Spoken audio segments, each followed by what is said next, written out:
Radio city originals. मंदिरों से हम सभी की आस्था जुड़ी होती है और इन्हीं मंदिरों से जुड़ा हुआ होता है एक इतिहास, एक कथा। इन मंदिरों से जुड़े हुए इतिहास और कथा को हम जानेंगे इस पॉडकास्ट सीरीज पर, जिसका नाम है मंदिर धरोहर भारत की।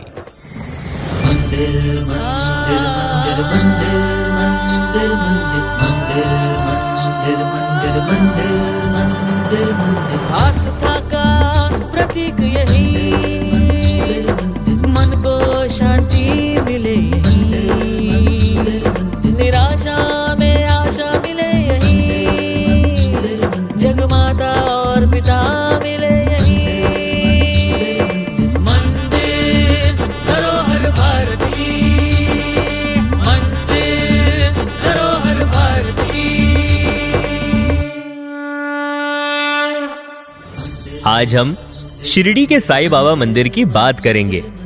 शिरडी के साईं बाबा, जिन्हें शिरडी साईं बाबा के नाम से भी जाना जाता है, एक भारतीय आध्यात्मिक गुरु और फकीर थे जिन्हें एक संत माना जाता था। उनके जीवन काल के दौरान और उसके बाद हिंदू और मुस्लिम दोनों भक्त उनका सम्मान करते थे। उनके जीवन के वृत्तांतों के अनुसार साईं बाबा ने स्वयं की प्राप्ति के महत्व का प्रचार किया और नाशवान चीजों के प्रति प्रेम की आलोचना की।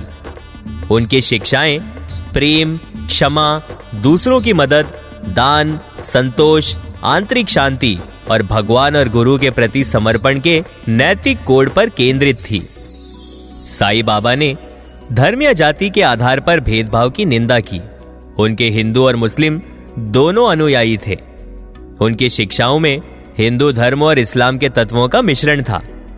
उन्होंने उस मस्जिद को हिंदू नाम द्वारका माई दिया जिसमें वे रहते थे। हिंदू और मुस्लिम दोनों रीति रिवाजों का पालन करते थे और उन शब्दों और आंकड़ों का उपयोग करके शिक्षा देते थे जो दोनों परंपराओं से लिए गए थे। और शिरडी के साईं बाबा हमेशा कहते थे कि सबका मालिक एक। उनकी मृत्यु के तुरंत बाद लिखी गई जीवनी श्री साई सत्यचरिता के अनुसार उनके हिंदू भक्त उन्हें हिंदू देवता दत्तात्रेय का अवतार मानते थे। साईं बाबा द्वारा जलाई गई धूनी या पवित्र अग्नि आज भी जल रही है। समाधि मंदिर के बगल में एक नीम का पेड़ है और नीम के पेड़ के नीचे एक गुरु स्थान है, जहां बाबा के अनुसार उनके अपने गुरु की मूल समाधि स्थित है और जहां बाबा को उनके बाल योग या युवा अवस्था के दौरान पाया गया था। और इसी नीम के पेड़ की पत्तियां मीठी होती हैं। इस वजह से भक्त इसे बाबा का चमत्कार मानते हैं। साईं बाबा का असली नाम अज्ञात है। साईं नाम उन्हें मंदिर के पुजारी महालसा पति ने दिया था जब वे 1858 में शिरडी लौटे थे। साईं शब्द एक धार्मिक भिक्षुक को संदर्भित करता है, लेकिन इसका अर्थ भगवान भी हो सकता है। कई भारतीय और मध्य पूर्वी भाषाओं में बाबा शब्द एक सम्मान सूचक शब्द है जिसका अर्थ दादा, पिता, बूढ़ा व्यक्ति या साहब है। धार्मिक प्रवृत्ति वाले कुछ ग्रामीण महालसापति, अप्पा जोगले और काशीनाथ नियमित रूप से उनसे मिलने आते थे, किंतु गांव के बच्चे उन्हें पागल समझते थे और उन पर पत्थर भी फेंकते थे। कुछ समय के बाद वे गांव छोड़कर चले गए और यह अज्ञात है कि वो कहां गए या उनके साथ क्या हुआ।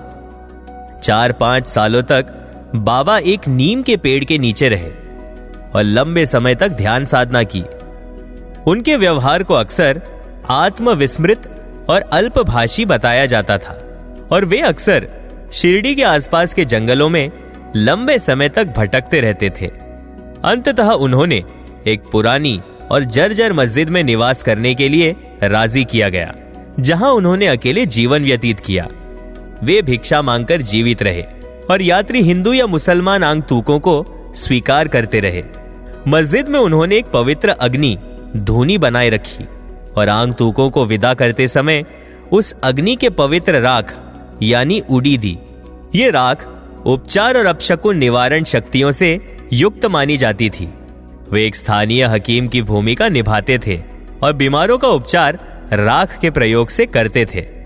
उन्होंने अपने आगंतुकों को आध्यात्मिक शिक्षाएं दी और हिंदुओं के लिए रामायण और भगवत गीता तथा मुसलमानों के लिए कुरान पढ़ने की सलाह दी। उन्होंने भगवान के नाम की अखंड स्मरण की अनिवार्यता पर जोर दिया और अक्सर दृष्टांतों, प्रतीकों और रूपकों के उपयोग करके गूढ़ तरीके से अपने विचार व्यक्त किए। शिरडी साई बाबा के कुछ शिष्य प्रसिद्ध आध्यात्मिक व्यक्ति और संत बन गए। विशेष रूप से शिरडी में खंडोबा मंदिर के पुजारी महालसा पति और उपासनी बाबा महाराज, जो स्वयं माहिर बाबा के शिक्षक बन गए। बिड़कर महाराज, गगनगिरी महाराज, जानकी दास महाराज और सती गोदावरी माताजी जैसे अन्य संतों द्वारा भी उनका सम्मान किया जाता था। साईं बाबा ने कई संतों को मेरे भाई कहा, विशेषकर अक्कलकोट के स्वामी समर्थ के शिष्यों को। 1910 में शिरडी साई बाबा की प्रसिद्धि मुंबई में फैलने लगी। चमत्कार करने की शक्ति वाले एक संत और यहां तक कि एक अवतार के रूप में माने जाने के कारण कई लोग उनसे मिलने आते थे। उनका पहला मंदिर भेवपुरी करजत में बनाया गया। अगस्त 1918 में साईं बाबा ने अपनी कुछ भक्तों से कहा कि वे जल्द ही अपना नश्वर शरीर छोड़ देंगे। सितंबर के अंत में उन्हें तेज बुखार आ गया और उन्होंने खाना खाना बंद कर दिया। जैसे जैसे उनकी हालत बिगड़ती गई, उन्होंने अपने शिष्यों से उन्हें पवित्र ग्रंथ सुनाने के लिए कहा। हालांकि उन्होंने आगंतुकों से मिलना भी जारी रखा। 15 अक्टूबर 1918 को विजयदशमी उत्सव के दिन उनकी मृत्यु हो गई। उनके अवशेषों को शिरडी के बूटीवाड़ा में दफनाया गया, जो बाद में एक पूजा स्थल बन गया, जिसे आज श्री समाधि मंदिर या शिरडी साई बाबा मंदिर के रूप में जाना जाता है। तो ये थी शिरडी साई बाबा मंदिर से जुड़ी हुई कुछ बातें। आप सुन रहे थे मंदिर धरोहर भारत की, ओनली ऑन रेडियो सिटी।